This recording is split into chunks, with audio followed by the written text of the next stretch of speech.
ప్రపంచం విచిత్రమైన ఆచారాలు సంప్రదాయాలతో నిండి ఉంటుంది. నేటికి ఈ ఆధునిక సాంకేతికతతో కూడిన ప్రపంచంలో తమ పాత సంప్రదాయాలలో జీవించే వ్యక్తులు ఉన్నారు.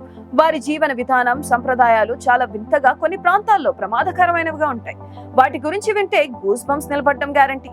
ఆశ్చర్యంలో ముంచెత్తే ప్రపంచవ్యాప్త ఆచారాల గురించి మీకు వివరించే ప్రయత్నం చేసింది మీ ఇండెప్త్. మీకు తెలుసా, చైనాలో 10 ఏళ్లలోపు అబ్బాయిల మూత్రానికి యమ డిమాండ్ ఏర్పడింది. సౌత్ చైనా మార్నింగ్ పోస్ట్ ప్రకారం 10 ఏళ్లలోపు అబ్బాయిల మూత్రాన్ని సేకరిస్తారు. అందులోనూ నెల రోజుల వయసుండే శిశువు, అంటే నెల వయసు వచ్చే ఒక్క రోజు ముందు మొదటి ఉదయం సేకరించిన మూత్రాన్ని అత్యంత విలువైనదిగా భావిస్తారు. ఈ మూత్రాన్ని అనేక విధాలుగా వినియోగిస్తారట. ఈ ఆచారం వెనుక ఒక ఆశ్చర్యకరమైన సంప్రదాయ నమ్మకం ఉంది. సాంప్రదాయ చైనీస్ సంస్కృతిలో బాలుర మూత్రంలో వివిధ ఆధ్యాత్మిక శక్తులు ఉన్నాయని అక్కడి వారు బలంగా నమ్ముతారు. ఈ మూత్రం వినియోగించిన వంటకాలు, ఔషధం ద్వారా మనిషిలో శక్తిని నింపుతుందని, జ్వరాన్ని తగ్గించడంతో పాటు ఆధ్యాత్మిక ఆరోగ్య ప్రయోజనాలను కలిగి ఉంటాయని నమ్ముతారు. దుష్ట శక్తులను దూరంగా ఉంచడం, అదృష్టాన్ని పొందడం కూడా వీటిలో ఉన్నాయి. చైనీయుల పురాతన కాలంలో బాలుర మూత్రాన్ని అమర నీరుగా ఉపయోగించేవారని చెప్తారు. 16వ శతాబ్దంలో మింగ్ రాజవంశానికి చెందిన జియాజింగ్ చక్రవర్తి తాను సేవించే పానీయంలో 10 ఏళ్లలోపు బాలుర మూత్రాన్ని కలపడం తప్పనిసరి చేసేవారట.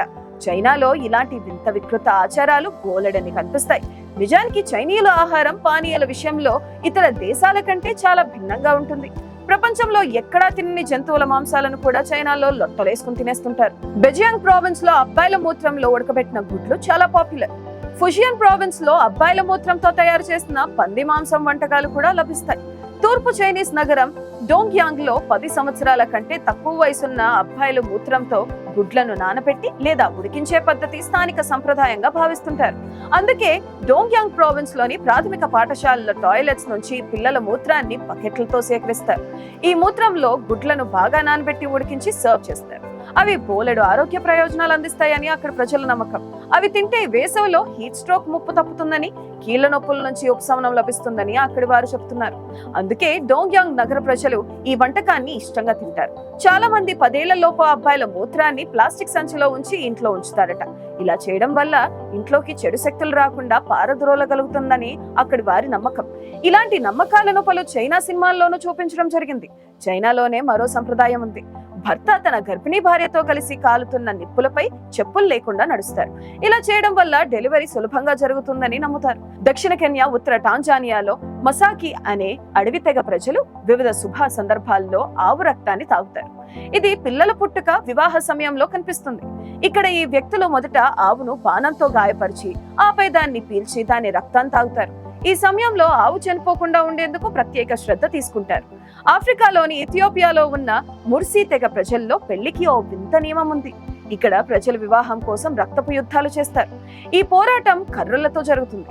ఈ పోరాటం తర్వాత వ్యక్తి చనిపోయే వరకు కొనసాగుతుంది. ఇందులో యుద్ధంలో గెలిచే అబ్బాయి అత్యంత అందమైన అమ్మాయిని పెళ్లి చేసుకుంటాడు. ఇది హక్కుల పోరాటం అని వారు భావిస్తున్నారు. ఇదిలా ఉంటే ప్రపంచంలో ఎక్కడా కని విని ఎరుగని అరుదైన ఆచారాన్ని ఇండోనేషియాలో టోర్జా తెగవారు పాటిస్తారు. ఇండోనేషియాలోని దక్షిణ సులవేసిలోని ఎత్తైన ప్రాంతం టానో టోర్జా ప్రజలు అనుసరిస్తున్న వింత సంప్రదాయాల గురించి వింటే ఒళ్ళు గగ్గురుపాటుకు లోనవుతుంది. ఈ తెగవారు చనిపోయిన తర్వాత తమ ప్రియమైన వారిని చాలా విచిత్రంగా గుర్తు చేసుకుంటారు. వారు తమ ప్రియమైన వారు చనిపోతే పాతి పెట్టరు లేదా దహనం చేయరు. సగం కాలిన మృతదేహాలను ఇంటికి తీసుకుని వెళ్తారు. దానిపై పంది కొవ్వును రాసి ఆ శవాలను మమ్మీలుగా చేసి ప్రత్యేక నిర్మాణంలో ఉంచుతారు. ఆ నిర్మాణంలోకి కొందరు మాత్రమే వెళ్తుంటారు. ఇలా భద్రపరిచిన మృతదేహాలకు ఏటా వేడుక నిర్వహిస్తారు. మృతదేహాలను అక్కడ నిర్మాణంలోంచి బయటకు తీసి అలంకరించి పండుగ జరుపుకుంటారు. మా నెనే గా పిలిచే ఓ వింత ఆచారాన్ని టోర్జా తెగవారు కుటుంబ సభ్యులందరితో కలిపి జరుపుకుంటారు. ఇందులో భాగంగా ఏటా ఆగస్టు నెల చివరిలో జరిపే ఈ ఉత్సవంలో టోర్జా తెగవారు మృతదేహాలకు కొత్త దుస్తులు తొడిగి వారికి ఉన్న అలవాట్ల ప్రకారం వాటిని అందిస్తారు. చనిపోయిన వారికి సిగరెట్ అలవాటు ఉంటే వాటిని కూడా అందిస్తారు. వారితో ఫోటోలు దిగుతుంటారు. వారిని అలా అలంకరించడం మాత్రమే కాదు, వారితో మాట్లాడుతున్నట్టుగా, ఆహారం తినిపిస్తున్నట్టుగా నటిస్తూ ఆనందపడతారు. మరణించిన వ్యక్తి శరీరాన్ని కుళ్ళిపోకుండా ఎంబాంబింగ్ చేస్తారు. ఎవరూ తాకకుండా ఏళ్ల తరబడి శరీరాన్ని భద్రపరుస్తారు.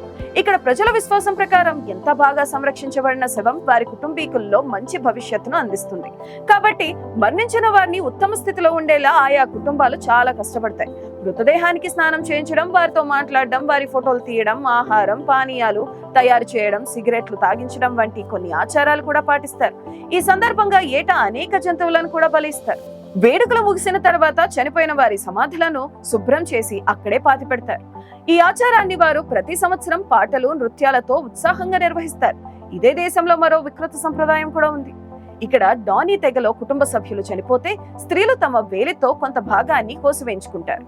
అయితే కొన్ని సంవత్సరాలుగా ప్రభుత్వం ఈ ఆచారాన్ని నిషేధించినప్పటికీ కొంతమంది వృద్ధులు ఇప్పటికీ ఈ సంప్రదాయాలను అనుసరిస్తున్నారు. దక్షిణ ఇథియోపియాలోని లేక్ తర్కానా లోవర్ ఓమో వ్యాలీ ఒకటి.